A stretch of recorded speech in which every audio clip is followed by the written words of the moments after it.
why this particular public lecture series? And again, I'm just recapping what I've said in the past. A few years ago, Mr. Thakkar, the director of the Habitat, he hopefully join us a little later, we were having one of these internal discussions.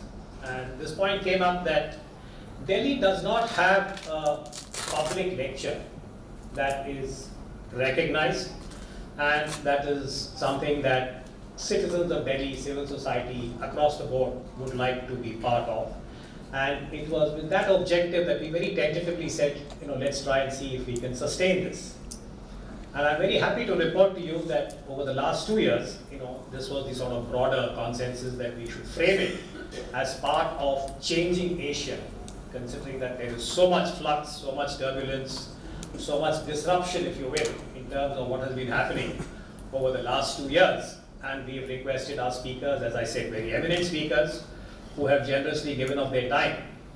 And every speaker, without fail, has spent a lot of time and put in a lot of effort to share some, I would say, deep thoughts on the areas and issues where they are domain experts. And furthermore, they have also taken the trouble of writing out these lectures, and we hoist them on the websites.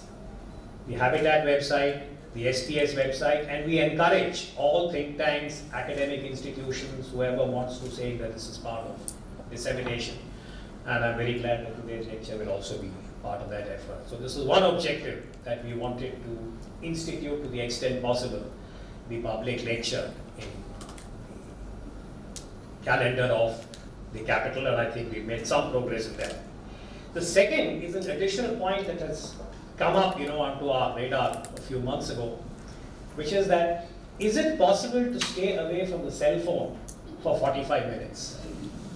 And we would like to offer this platform to encourage all of you. First of all, you don't have to tweet about this lecture.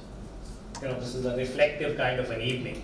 So those of you who normally do attend lectures and are very active, we find that it tends to distract both the speaker and the audience. So unless you're compulsive, I would urge you to put your phones away for 45 minutes. That's the bare minimum, because that's the duration of the lecture. And after that, there'll be a shuffle. Those of you who need to go, I understand Delhi is a place with many commitments. We respect that. But this is part of the thing saying that can we stay away from our phones for 45 minutes? So here's your opportunity. Now, a brief word, if I may, about the subject itself for today. Why India and China matter to each other. Now, this was completely, as I said, unintended that we would have had this lecture today towards the end of October, because this was planned about 4 or 5 months in advance. And we had not triangulated it in such a manner that, first of all, it would be post-Doklam. We had not anticipated Doklam. It happened.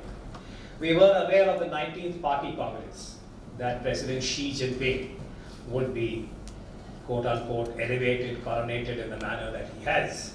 But that also provided a very, very appropriate framework. And of course, in the last week, there have been a series of developments, I think, that again draw attention to the nature of the bilateral relationship between India and China. And this is a very complex subject, and there is no easy reduction. Now, in the past, as I said, depending on which part of the China watching spectrum that you spoke to, it's a very broad bandwidth. And I'm just repeating something that I heard in the United States a couple of years ago, where there was a large congregation of China watchers from many parts of the world, and it was said in lighter vein that it moves from what they had, as I said, I'm saying lighter vein, please note, from panda huggers to dragon slayers. That was a huge bandwidth of how people were looking at China. And I think we in India have our own, what I would call as collective consciousness and the larger narrative that we have inherited. For those of you who remember October 1962 and that brief border war, and most recently Bhoothalingam.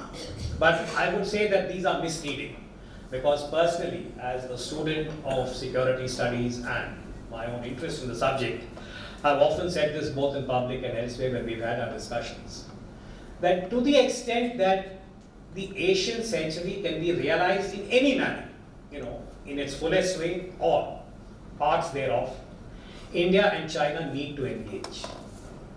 How they engage, the contour of the engagement, the texture of the engagement would be a function of the leadership on both sides.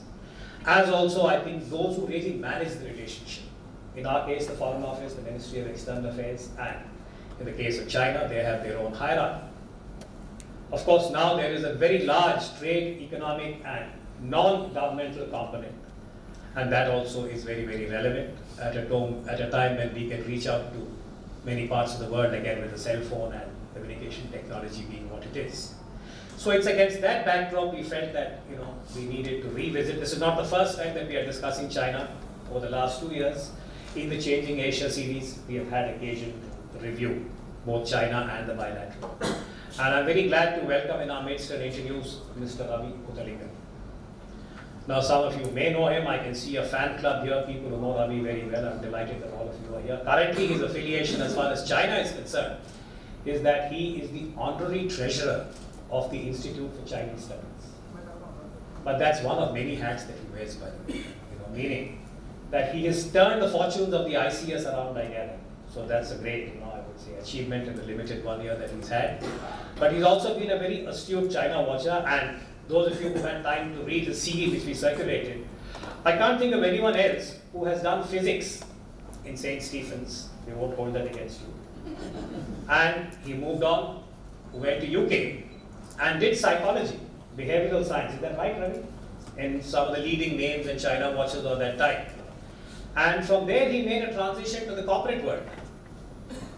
At one time, I think the Shankar was just sharing this anecdote, Shankar Acharya was sharing this anecdote.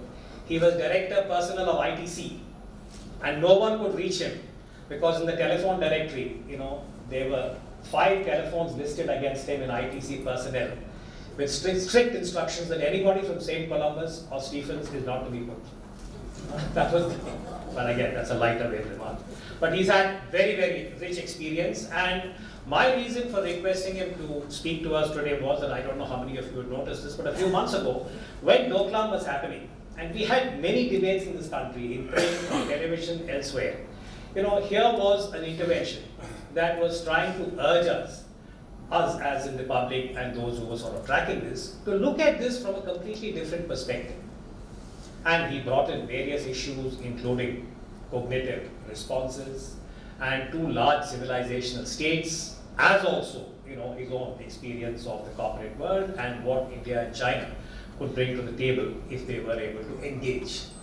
And that's when I reached out and requested him, and to his credit, despite his very busy travel schedule and other personal commitments, he agreed to speak to us. And I'd like to thank you, sir, for accepting this request. And now it's all yours. Please come and speak to us. He'll speak for about 40-45 minutes, and then I will announce a little timeout, and those of you who need to. But till then, I request you to please be seated where you are, unless it's absolutely urgent that you have to make an exit. Sir, all yours. Good evening, friends. At the outset, may I thank Uday and the India Habitat Center for this invitation extended by the Center and by the Society of Policy Studies for me to speak on this subject. It's indeed an honor and a privilege, particularly when I look at the list of eminent speakers who have graced this occasion earlier on, and some of them are present here today. I will try my best to keep up to the high standards that have been set by those ladies and gentlemen. Now, as Uday mentioned, people who study China, whether for their pleasure or their passion or for their work, come in many shapes and sizes. He had one quotation. I remember many years ago, former Minister Jairam Ramesh, who himself is a China specialist, amongst other things. He once said to a public gathering that China watchers come in 2 broad sizes and shapes. One are the Sinophobes, who see a red under every bed. And the other are the civilization wallas, who romantically go back into the mists of time and wear rose-tinted glasses. Now, I hope I will not fall into either of these extremes, but I'm going to try and see whether there is something which is everything and everything which is something. I now talk a little of the language of physics. Quantum physics shows that things which are opposite are actually together, and things which are in the same place can be in different places.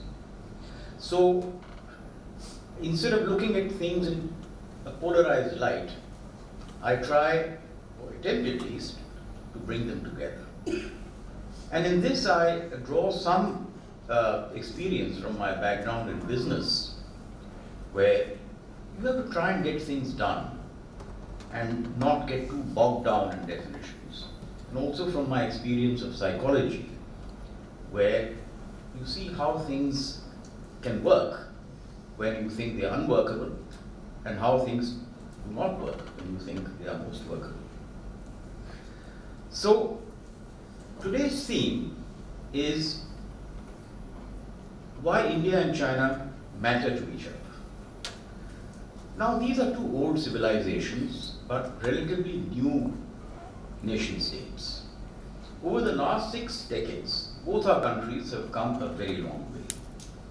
So it's not surprising that both nations are regarded as upcoming global powers. Of course, China much more so than India.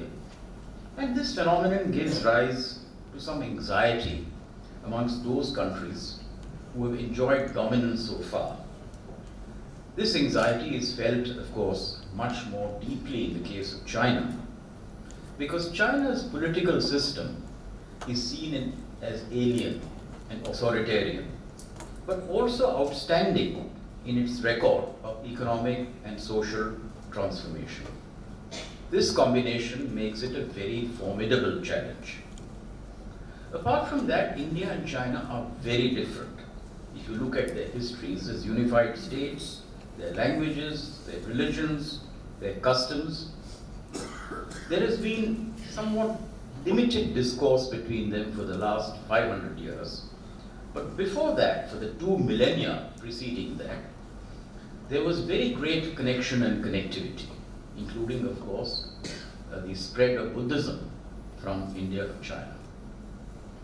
The vast difference between Sanskrit, which with a few liberties I'm taking as the root language of most of the Indian world, and Mandarin in their linguistic structures are indicative of very different ways of thinking in the two respective cultures. But do these differences necessarily imply a trajectory of conflict? The answer is important, not only for a changing Asia, but for the world at large. But more on that later. To these differences between India and China can be added more recent aggravations. Doklam, that Uday mentioned, is a very recent example. So I'm not going to dwell too much on Doklam, I'm going to warn you. Border disputes, incursions, and other irritants have clouded political relations between India and China.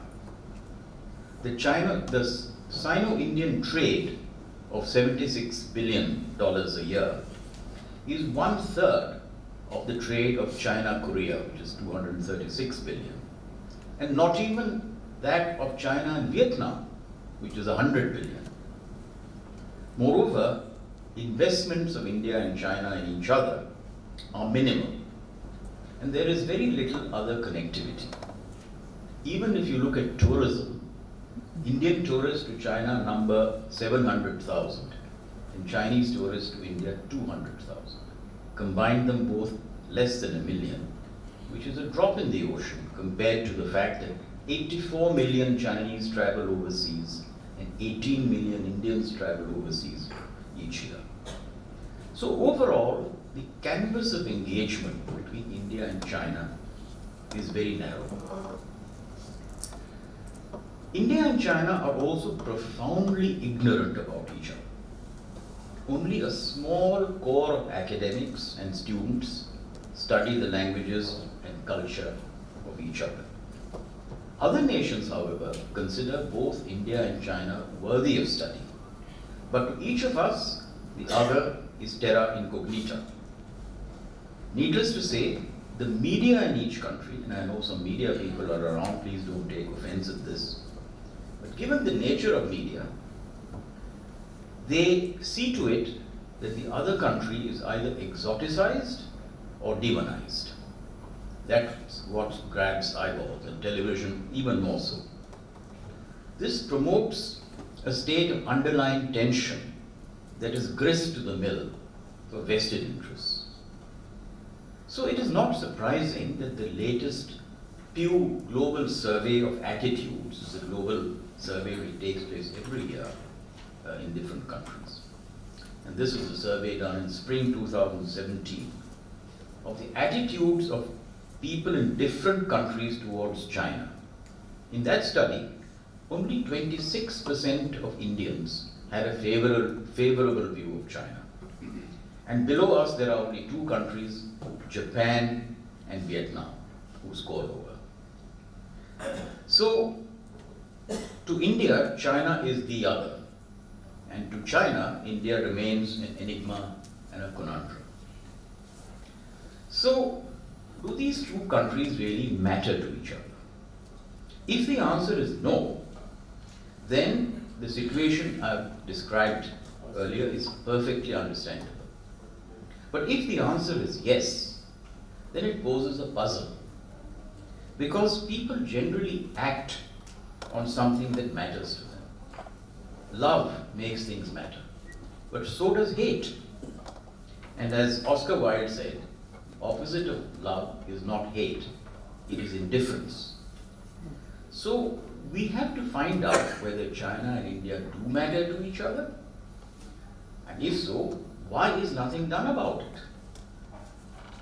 Now, how does one find out if a transaction or a relationship, personal, commercial, or diplomatic, really matters?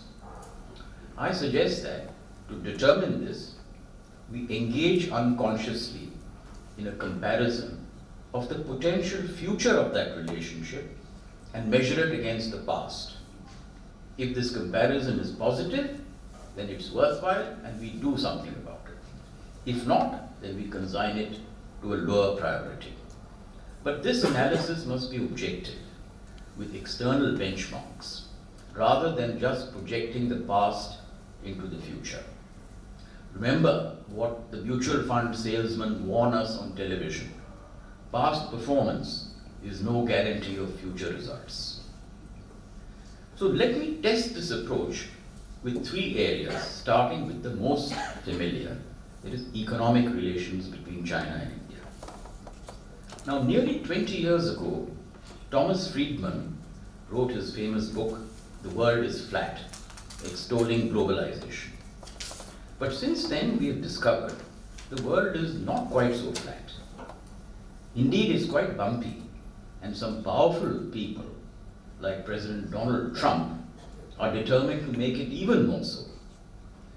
The latest research findings, and I'm quoting here Professor Pankaj Himawat from the Stern Business School of New York University and earlier at Harvard, he finds some facts of great relevance to India and China in the latest statistics on globalization.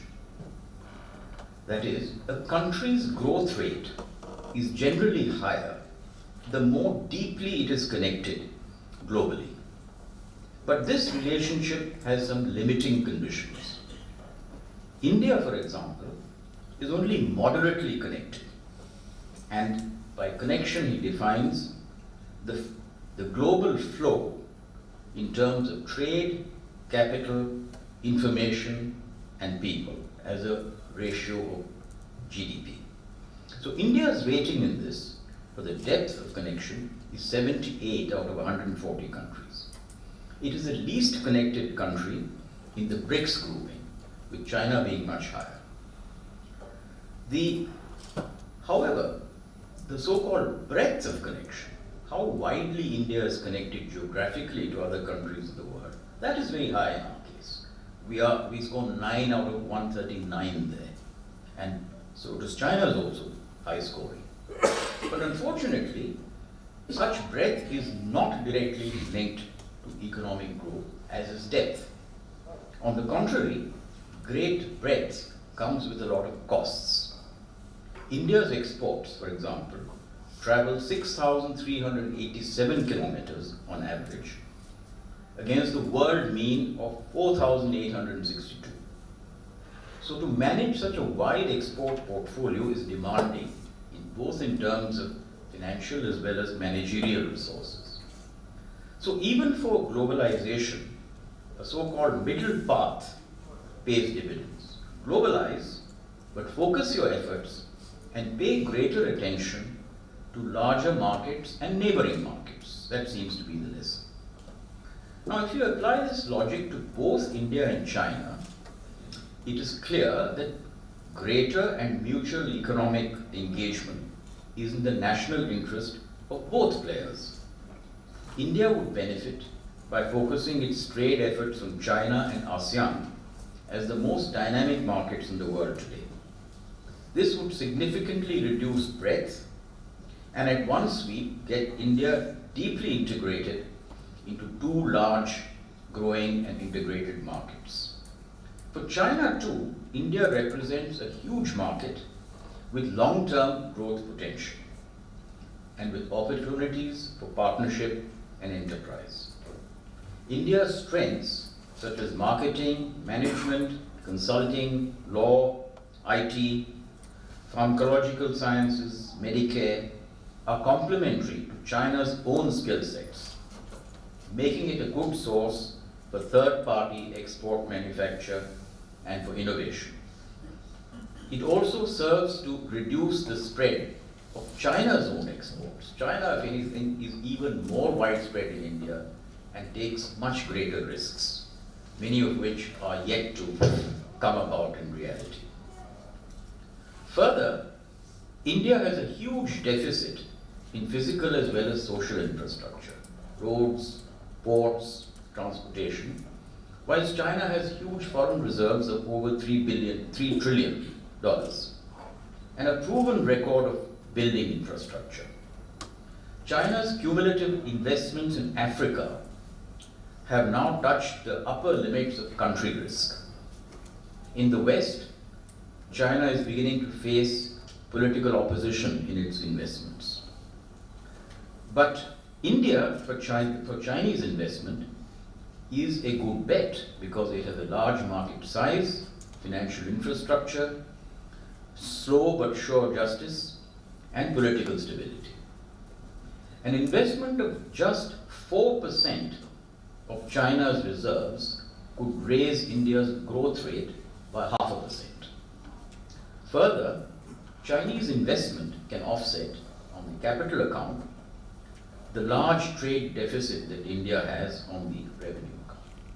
So all this seems to match. So what's the problem? I'll come to that. I mentioned tourism. The huge gap in tourism potential also can be bridged given a coordinated thrust between government and industry in India in aggressively bidding for the Chinese market. Sadly, we seem to be missing this bus, just as we missed the bus in Japanese tourism more than 25 years ago. But it is fixable. Finally, India has a serious unemployment problem, as we all know. Where can jobs of large enough number be created, of unskilled jobs that too, to provide a solution? This can only be done at the lower end of the mass manufacturing sector, like textiles, toys, garments, leather goods, and so on. Industries which are now being relocated out of China, and they're going to destinations like Bangladesh and Cambodia, not to India. But there is still a window of opportunity, which will probably close in about 10 years before automation and robotics makes this sector too unviable for human employment. So India will have to move fast. All in all, what the above analysis shows is that India-China economic engagement is not only well below potential, but rather ironically, that it is China that could be a strong accelerator for India achieving rapid growth and full employment. This is indeed an irony. Let me now come to globalization and the world order. Earlier we spoke of many differences between India and China. But true to form for these countries, whatever you say which is the opposite is also true, perhaps even more. India and China share many similarities. We are sometimes blinded by the story of China's rapid growth and amazing rise. But we forget that China is still a developing country with a modest aim to achieve a moderate level of prosperity, this is Xi Jinping's own statement a few days ago, by 2021. Its per capita income of approximately US dollars 10,000 is nearer India's level of US dollars 2,000 rather than the United States' own level of US dollars 60,000 per capita. Accordingly, India and China share many problems such as a high disease burden, serious environmental pollution, water stress, soil erosion, an adverse sex ratio, and a high burden of social security and pensions. Further, China and India will be the greatest victims of the global threats of climate change, pandemics, acidification of the seas, and an energy crisis, all of which both countries will need to manage whilst maintaining a robust development trajectory. Finally, man-made problems like piracy, terrorism, cybercrime, adverse trade, investment, and intellectual property regimes, and the control of big data by multinationals, something Nandan Nilekani warned us just a few weeks ago. All these pose impediments to that very development trajectory. Indeed, just last week, in two separate multinational trade meetings, one in Korea and one in Argentina, India and China were on the same page, and on the other side were the US, the European countries, and Japan. And these were issues like food security and intellectual property. So it is clearly in the interest of India and China to collaborate whilst negotiating with the Western world in these kind of areas.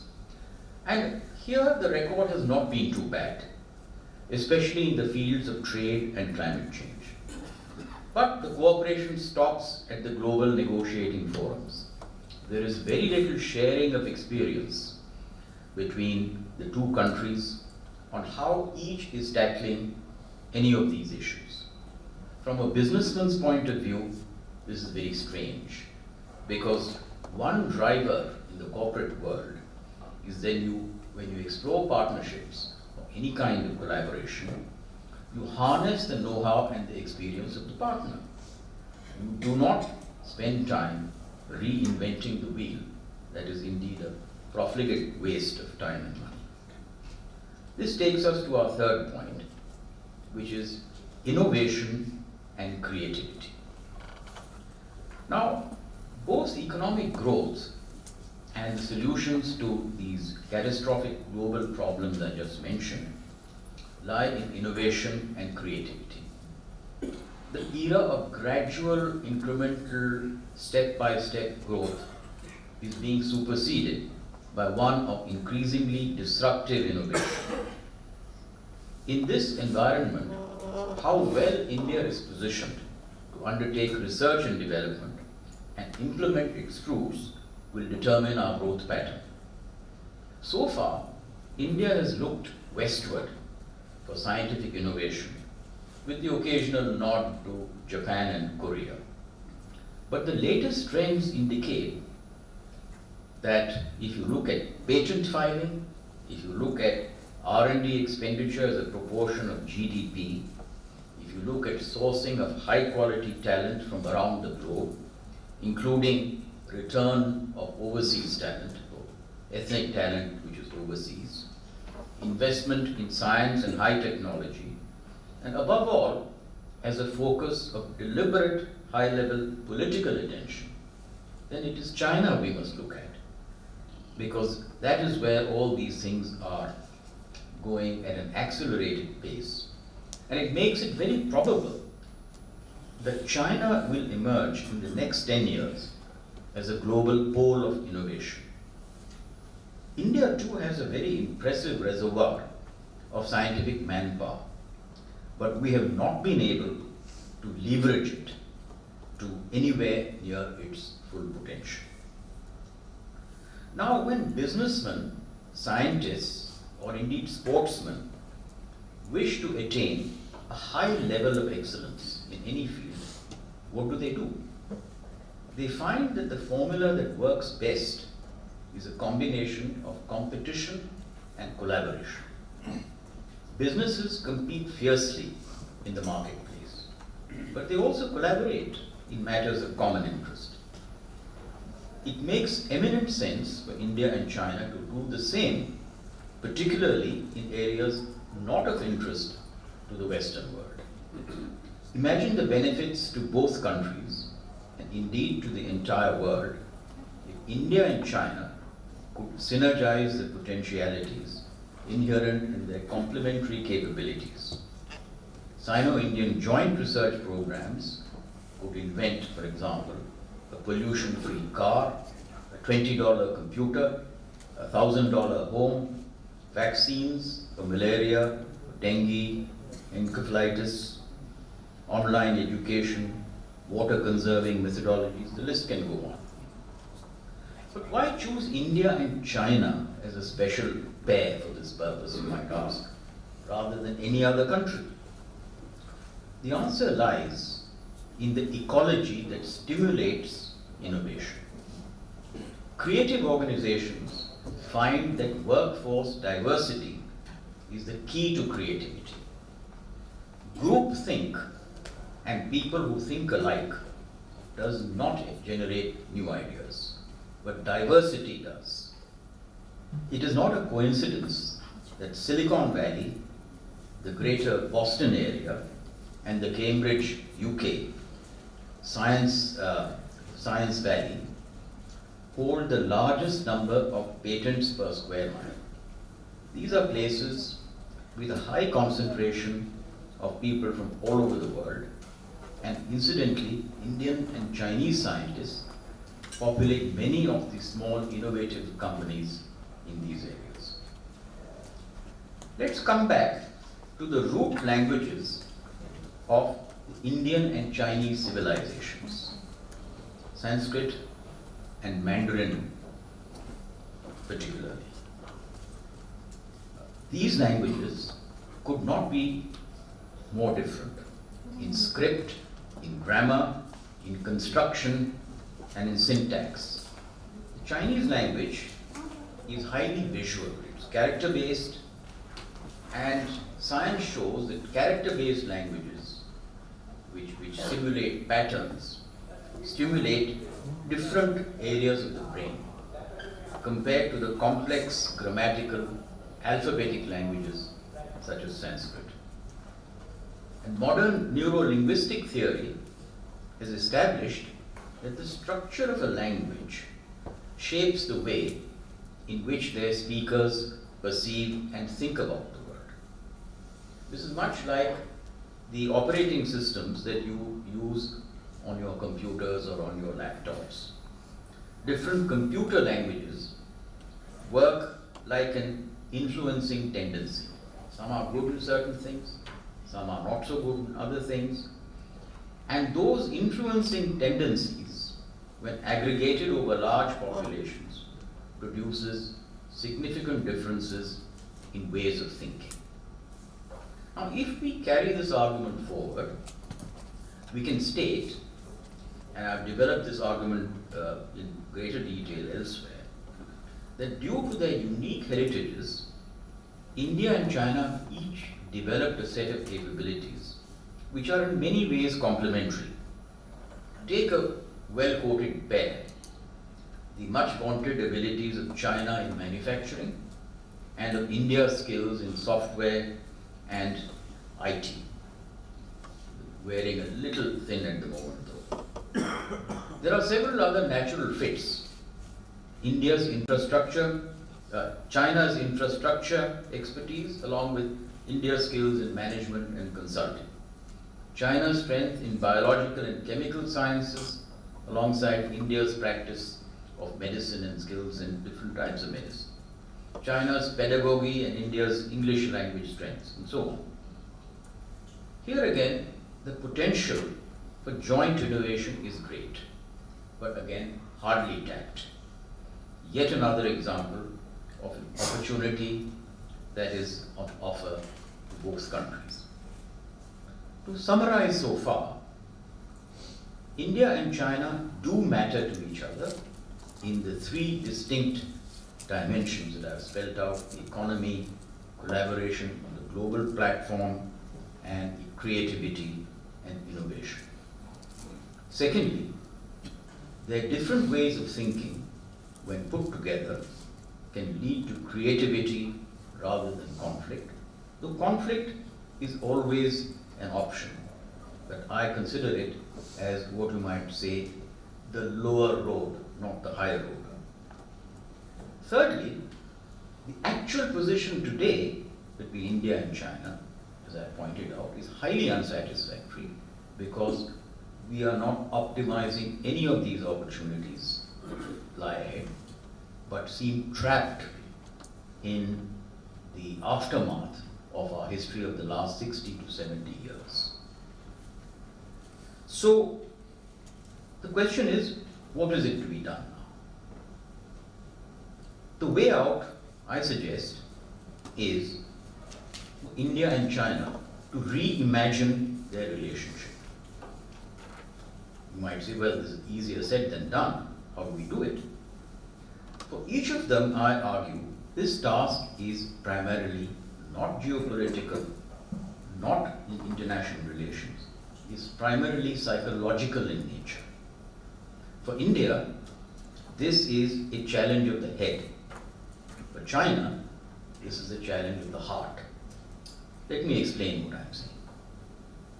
Professor Richard Thaler, the recent Nobel Prize winner, he won the Nobel Prize for economics, in behavioral economics just 3 weeks ago, he pointed out that human decisions are peculiarly subject to the dangers of being illogical, even when they're taken in our own interest, and especially when strong convictions are challenged.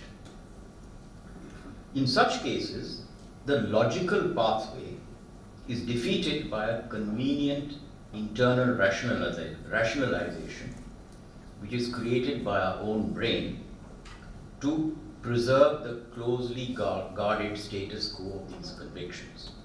A common example that we all hear of and see is, let's say, take smoking. Tell a smoker that don't smoke, it's dangerous, there are all these risks of cancer. But do they listen to you? Many of them don't. And they create a story about it. And this is what Thaler and other behavioral scientists have pointed out. When you have deep convictions, it's very difficult to change things by pure logic. So the situation between India and China, this is why I say you need a psychological method to change the track, not just logical argument. Logical argument is only one aspect. For example, take public sentiment in India towards China. It has a mix of feelings. There is betrayal and hurt at the stab in the back of 1962. There is envy about China's astounding rise. And there is anger that China denies India its due respect. Such attitudes are understandable, but they affect politics and they encourage hyper-nationalist posturing, thus impeding rational economic discourse with China, even when it's in our national interest. If you look at China, it's the mirror image. As I said, it's a problem of the heart. Now in China, has always considered the border war of 1962, whenever it can remember it, because very few people knew about it when it was happening, even fewer people know about it now. So it's rather dim in its public memory. So Chinese are blissfully ignorant and unmindful of the impact of 1962 on India. And they therefore feel that it was a distant border skirmish and India makes too much of a fuss about it. You Indians are emotional people, they say. China must display more understanding of India's feelings and harness its own diplomacy to respond with sensitivity to India's concerns. Now you might say all this is very well, but emotions cannot be wished away, nor can they be ordered into action. So what's the solution? Now here we can look at how relations are between China on the one hand and Korea, Japan and Vietnam on the other. All these three countries, Korea, Japan and Vietnam, have serious problems with China. Japan in particular has historical issues which are very, very emotional. Yet, their engagement with China across all dimensions, trade, investment, tourism, human connection, is wide and is still growing. Take Korea. 700 flights per week connect Korean cities and Chinese cities. India-China flights are not even 10% of that number. So how do they do it? I suggest this is possible because these countries have age-old links with China through their common history and cultural heritage as part of the overall scenic civilizational stream. The value of a civilizational linkage is that despite surface contradictions, it sustains a deeper layer with commonality and harmony at the level of nature and humanity. It mixes thought and feeling, past and present. This underlying holistic approach enables broad-ranging engagement of people transnationally across many fields and locations, thus mediating problems and points of conflict whilst placing them in the proper perspective.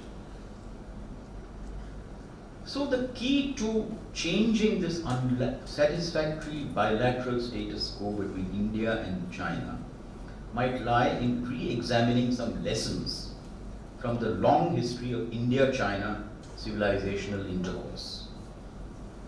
We will see that a profound and common thread lies in these connections between the two countries. The belief in both countries that differences and variations between peoples are not sources of opposition, let alone of enmity. Rather, they represent springboards of creativity that could add value to both countries. Harmony is not the same as uniformity, said Confucius, and indeed harmonization can take place only when diversity is present. India's philosophy of Vasudhaiva Kutumbakam sees the entire living culture as celebrations of diversity. So one can argue that despite their many differences, India and China can draw strength from their civilizational wherewithal to manage their current contradictions and hence to orchestrate their rise to be peaceful. As George Yeo, former Foreign Minister of Singapore, said, we need a sense of history, of how much our forebears have benefited and learnt from one another. Without this humility and a profound respect for the contribution of others to our own well-being, we will suffer hubris and make terrible mistakes. This sense of history might tell us that when civilizations connect across a wide range of human activity, they learn to manage the entire gamut of emotions that plays out quite naturally across such a vast arena. Love, hate, conflict, cooperation, creativity, and teamwork are all then part of a holistic process. Expanding the touch points between China and India, the sages of those times might tell us, could deliver the answer to our present problems. In closing, I would like to leave you with a story about a real historical character who perhaps more than anyone else contributed to the rapid spread of Buddhism from India to China. And to think about it, the transmission of Buddhism was a unique and wondrous event. Where else has a new philosophy and way of life gradually but surely and peacefully permeated a foreign land where there were already established long-standing belief systems in the shape of Confucianism and Taoism. This is the inspirational stories of Kumarajiva. Now, Kumarajiva, in 4th century AD, was born to a monk from Kashmir, Kumara, and Jiva, a princess from the city-state of Kucha, now in present-day Xinjiang, autonomous region of China. Kumarajiva studied in Kashmir and soon became adept in both the Mahayana and the Hinayana traditions of Buddhism. With his multilingual background, he displayed a remarkable ability to explain and translate the Buddhist sutras. Even today, he is considered by the Chinese as the best ever translator from Sanskrit and its dialects into classical Chinese. His fame spread so wide that he was kidnapped by a renegade general during his travels in Xinjiang, and after many adventurous years, he was delivered to the then Emperor of China, Yaoxing, at his capital in Xi'an. There, Kumarajiva continued his labors, now as head of the Imperial Translation Bureau, and amongst his many works were the translations of the Diamond Sutra, which is now in the British Library in London, and the Lotus Sutra.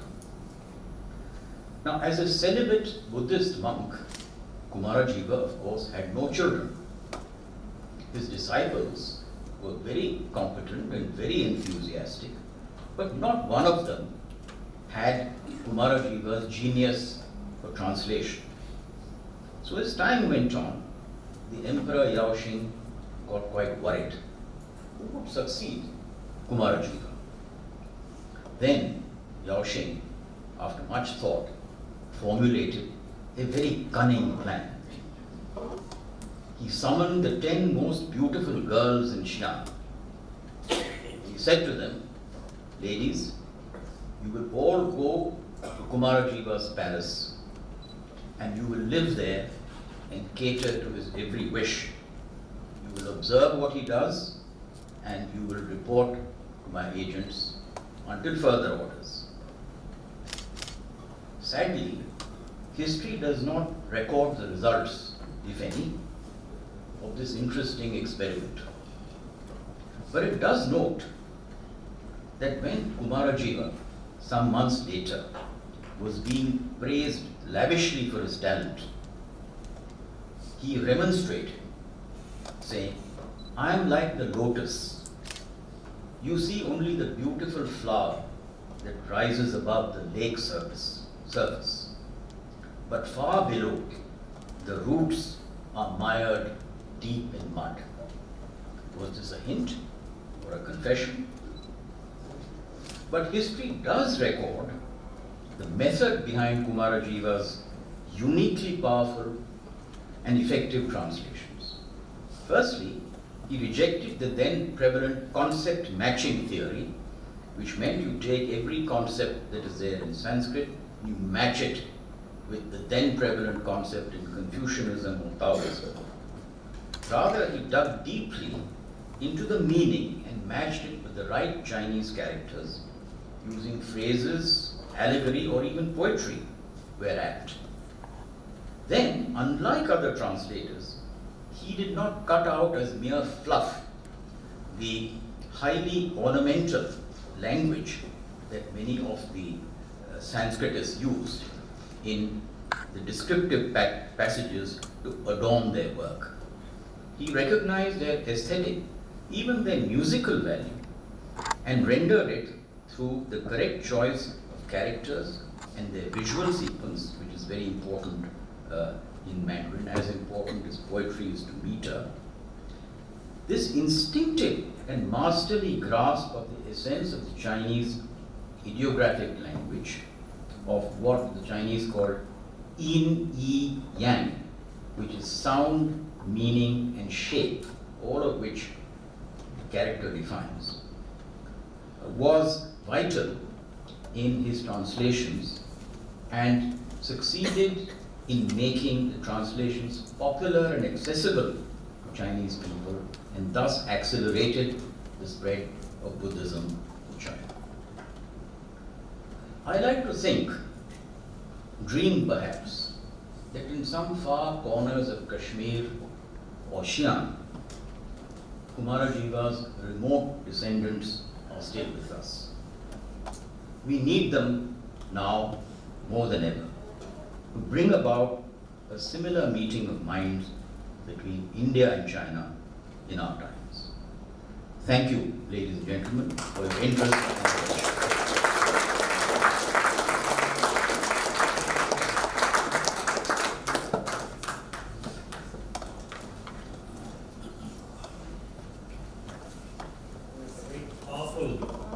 Image, a visual of Kumarajiva and what he symbolized, and whether or not his descendants or those genes are somewhere in the Sino-Indian geography.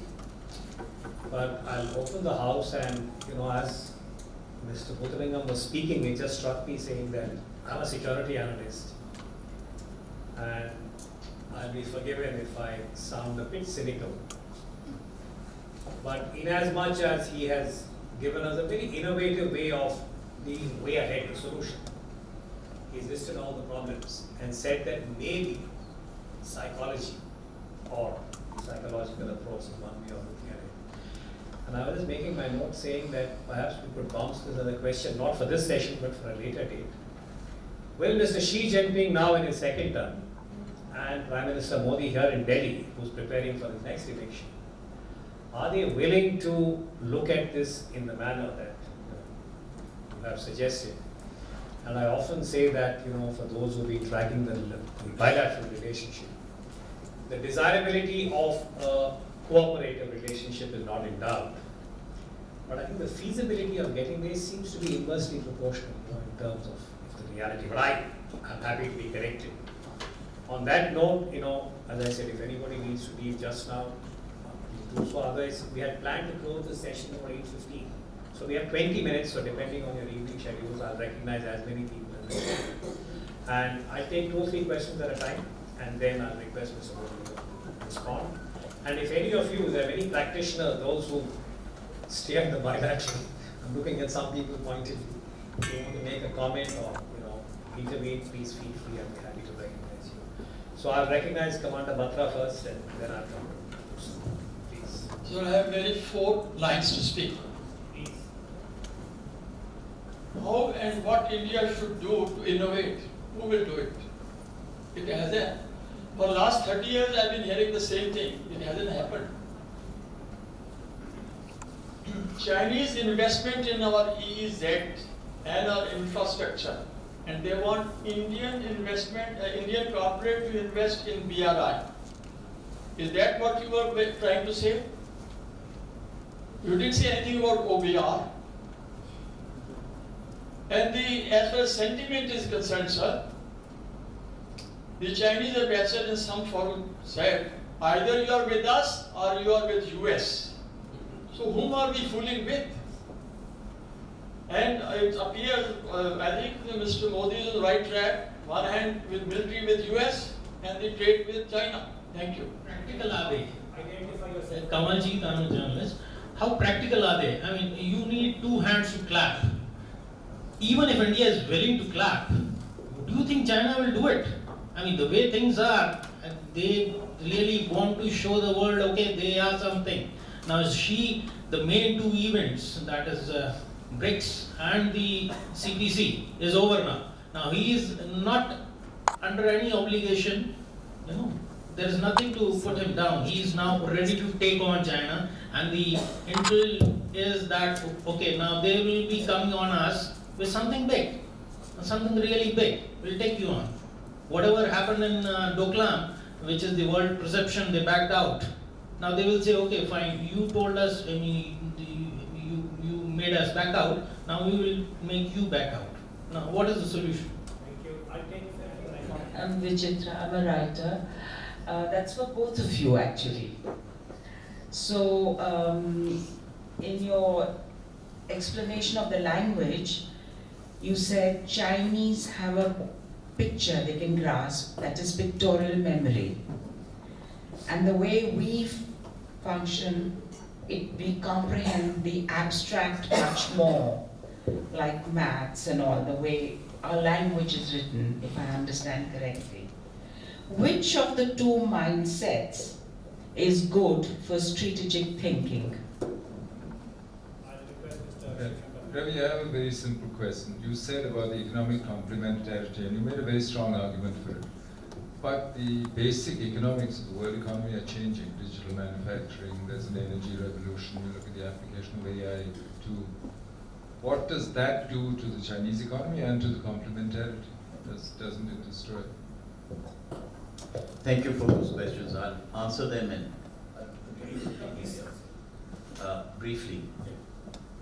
Commander Batra's questions. What should India do to innovate? India is already doing quite a lot of innovation, but we need to step on it. And how do you step on the pace? As I said, you compete and you collaborate. If you want to improve your game of tennis or whatever you do, there's no point playing with a player who's worse. You always play with a player who's better. So a combination of competition and collaboration is what I'm suggesting, which will step up our game. We must want to step up our game. That is a political decision. We must invest more in science and technology, in innovation. And that is a decision we have to take internally. No one else can force us. Chinese investment, yes, of course, we should have more of it. Other countries are getting it. Why can't we get it? It's good for us, and it reduces our deficit in the manner that I described. And as far as BRI and OBOR is concerned, yes, we have reservations about the CPEC in Pakistan. But we made our point there and we're very clear about that. But does that mean we should have a blanket opposition to OBOR? Can we not examine selectively which aspects might work for us, which aspects give business to our companies, and that business to our companies means employment and revenue to India? Why do we turn up our nose on that? So we should examine it with an open mind. And as far as US and China are concerned, I agree with you, it's not an either-or situation. The most adroit thing for us to do would be to make sure that our interests are best served by a relationship with both parties. It is not as if we have only cordial relations with the US and no points of irritation. We do. In trade negotiations, in intellectual property, and other things, we have quite a lot of differences with the US. And of course with China, our points of difference are well known. But if we can manage it adroitly, we get the best about both worlds. Now, Kamaljeet, how practical is it to do business with China in this current environment? Well, businessmen do business wherever there is money and profit to be made. They don't turn up their noses at business. The Chinese are wanting to do business with us. If it's good for us and good for them, why are we shying away? I mean, that is a question you should answer, you should ask. I mean, shying away from doing business just because we have problems elsewhere does not seem a very sensible way of going about things. We should tackle those problems. If we can't, leave them in cold storage until they are settled. Meanwhile, they carry on with business. As far as taking each other on is concerned, Doklam, amongst other things, has shown that both countries do not wish to. Has anything changed? I don't think anything has changed. It would be extremely foolish of either country to precipitate matters to an extent that the whole world learns, and the world is not going to sit by watching these two countries slug it out. That is actually damaging both for India and China. Now, Vichitra ma'am,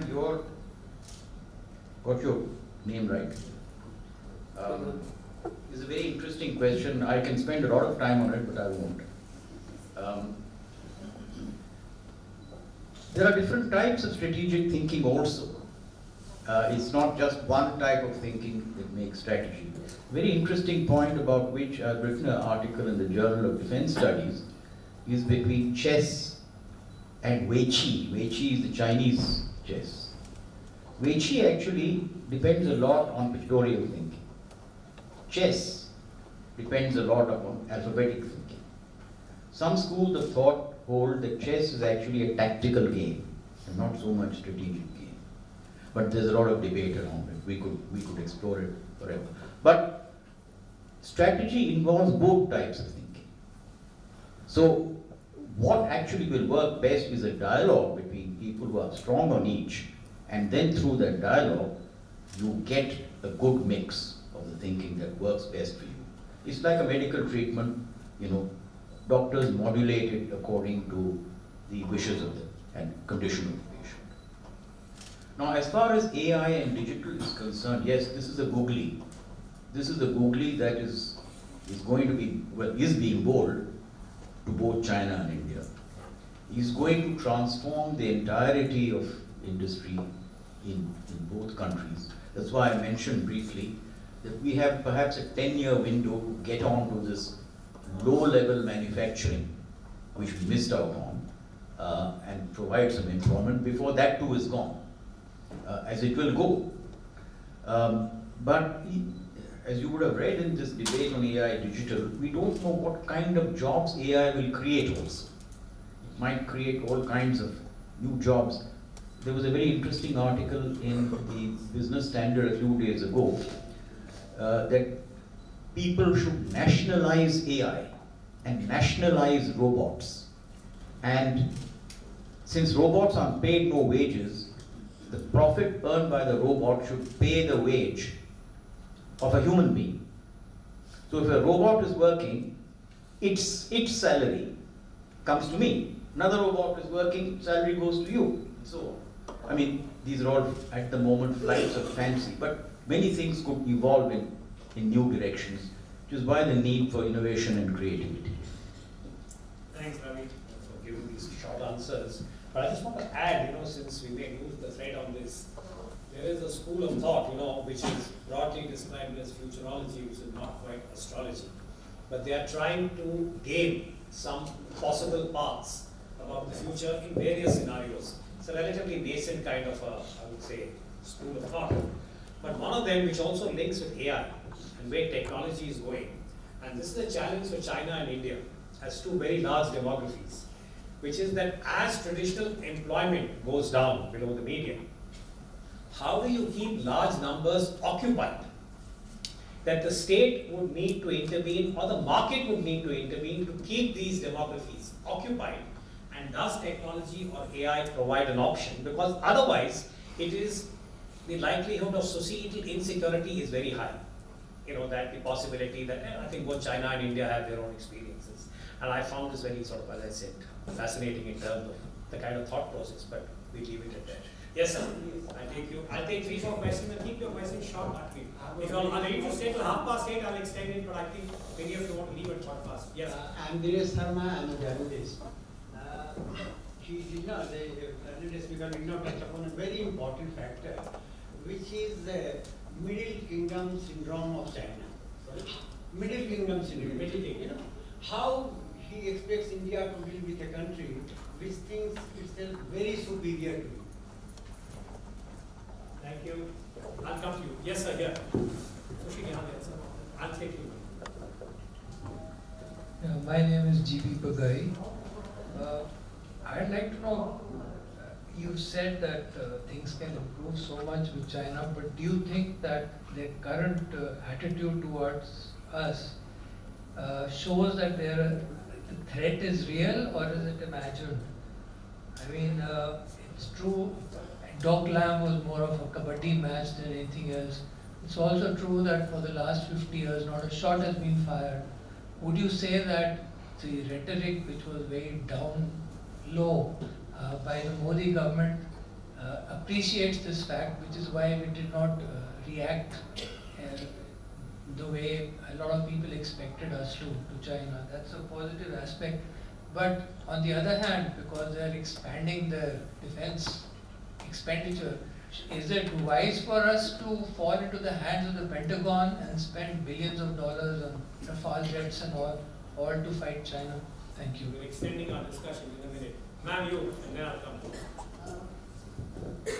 It's very interesting because in the late 40s, India and China were almost on the same poverty line, economically backward, socially backward, and China in 12 years was confident enough to attack us in 62.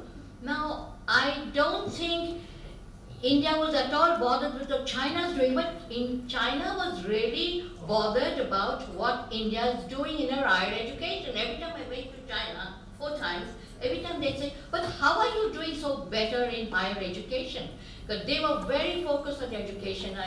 I can say that every time they had a problem, they would focus on education.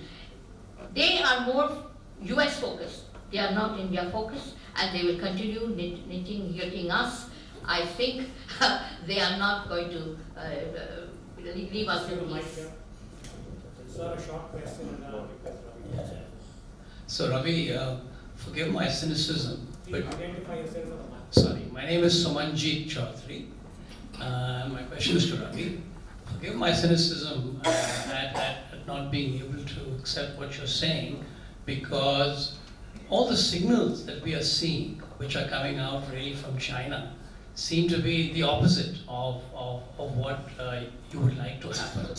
The Chinese, are people who obviously think far ahead. I understand in 1962, they had spent almost 2 years planning and had decided to attack India probably in 1960 before it happened.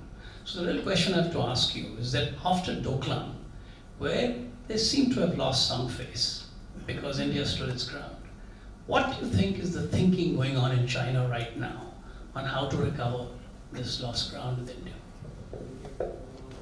Yeah. So let me take first question, Mr. Sharma's question, Middle Kingdom syndrome, that is China being the center of the universe and so on. Now, it actually is important to read history and not to just get fixated on one particular aspect of it, because history is very complex. At one stage, China was looking inwards and had turned inwards, and there was this syndrome in a very strong way. But at different parts of its history, China has looked outwards and has traded and sent representatives and others abroad in very wide ways. Secondly, present day, with interconnected global communication and trade and investment and flows of data, is such that you cannot have a one-sided conversation anymore. You have to have deals and bargains and acceptable methods of dealing with each other. Otherwise, you get cut out of different things, and that is something no country today can afford to happen. So if there are these supremacist one-sided tendencies, and they may still be around, I put it to you that they will get wiped out in the normal course of trade and business, because nobody will want to do trade and business under those circumstances. Mr. Bagai, was it? Mr. Bagai's question on attitude, Doklam and the arms race. Indeed, yes, I do believe that we should, as I've said in response to another question, have good relations with both the US and China, and see that we are not in a camp or in an alliance with one of them. Certainly the possibility of an alliance with China is extremely remote. Because if we do that, then we lose our options. Similarly, if we get into an alliance or quasi-alliance, whatever you call it, with the United States, it drives us into an arms race that would indeed be extremely damaging. You recollect this is what happened with the Soviet Union, which was driven into an arms race, with the Stars Wars race. They really could not cope with it. And it was a factor that led to their downfall. And at this time, when we need to bring our population out of very severe poverty and socially severe conditions, an arms race is the last thing that we need. So we have to manage our relationships properly. China and higher education, yes, you're absolutely right. China gave a lot of thought to education, both elementary and higher. They were extremely interested in the way we set up our IITs and so on more than 60 years ago, when China did not have those institutions. China, for the last 150 years, from the middle of the 19th century, has looked outwards and been very keen to observe where there were developments, whether it was Japan or US or Europe, and draw in the best developments from elsewhere. That has always been its outlook, at least in the last 200 years. And therefore, they were looking at us in that light, in education and IT and several other fields. As far as not being India focused, aspirationally, yes, you're right, they're US focused. But they're India focused in the sense that they want to do business with India. Chinese are extremely strong businessmen. If business is to be done, profits are to be made, there is a big market to be had, that interests them. And that is why they're interested in India. Not necessarily because of any great civilizational love or otherwise. Sumanjit, your question, my answer to that is, history does not move in straight lines. Look at the US. For 200 years, China was, in fact, the darling of the US. Missionaries went there, China, Pearl Buck, everything. Then the whole thing changed. The Reds, Red China, China became the arch enemy. China was the arch enemy. 1972, boom. Soviet Union was the arch enemy, China became a friend. Kissinger went there. China suddenly, my enemy's enemy is my friend. Back again in the good books. So, there's nothing permanent in these things. It depends on what gives you good dividends. And as I said, China wants to do business. You want to do business, things will improve. You don't want to do business, well, then things will carry on as they are. The thing is, we have to decide, things carry on as they are, is it good for us? Or if we do business with China and try and normalize things to the extent possible, as I have suggested, is it better for India? That's the calculation we should make. And I think Doklam and so on, this is like analyzing the Second World War battle by battle. You know, you look at one sector and say, here you've come, but actually if you take a total view, it's very different.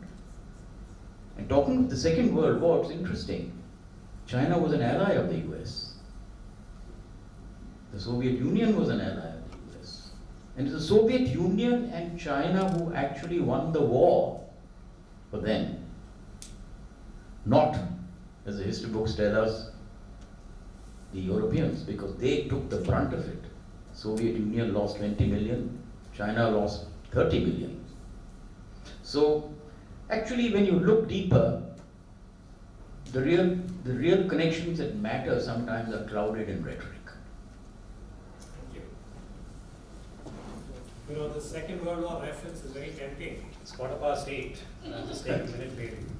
Which is that India, if you remember history, and its very complex strategic thought, contributed to both sides of that war. This is, I think, distinctive, that we didn't really, the way in which the war panned out. So you had the British Indian Army and the military on one side, and you had Netaji on the other. But I'll leave that aside. But since Ravi started with quantum mechanics, and before I thank him, I thought I'd just leave this thought again, and this is for our younger members who are here, that it just struck me saying that India and China need to work on this contradictory compulsion, that you engage, cooperate where it is possible, and you hold your ground where you think it's a core interest, whether it's Doklam or Tibet or elsewhere. So is it possible to suggest that we are looking at quantum computing, meaning those of you who are familiar with the software of computers, they keep saying that the computer has to work on just 2 digits, 0 and 1. And what the hardware guys are trying to do is to increase the speed, that how fast can you do a 0 and then revert to a 1 and go back to a 0. So I've heard this from, I am using the word nerds in a very affectionate way in Bangalore, saying that for nirvana in a computer nerd sort of schema is, can you do 0 and 1 concurrently? But then the mathematics says that if you do 0 and 1 concurrently, the system crashes. So this is like one of those, catch-22, how do you get there? So I think India and China are in this very, very difficult situation about how do you internalize this compulsion of the contradictory tenor, as it were. But before I thank the speaker, I want to thank the audience. I think all of you have been absolutely fantastic, that it's 8:15 and more, and not a phone has rung, and barring a few people who actually had other events, I'm so glad that all of you are here. I want to thank the younger members for being here, only to say that, I'm glad you reached out on your own.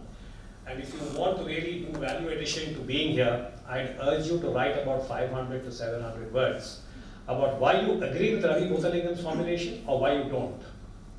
And he's a very meticulous man. If you mail them to me, or where is Gauri, is she here? Yeah, one of our members of the SPS, or Sachin who's here, we'll make sure that you get a response. You don't have to do it, but it will be very nice if you want to do this. On that note, sir, allow me to thank you.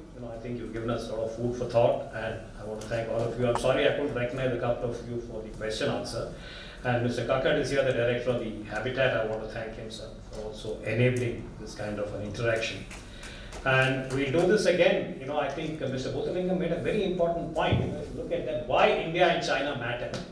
And I think the takeaway is that they will matter either way. Whether we have an Asia that is harmonious or whether we have an Asia that is discordant, either exigency, would depend very much on how India and China define as to how they matter with each other. So on that note, thank you very much, and we'll send out our invites for December, when we will have hopefully another sort of speaker and subject to close the year, as it were, in terms of changing Asia. Thank you very much. Till next time.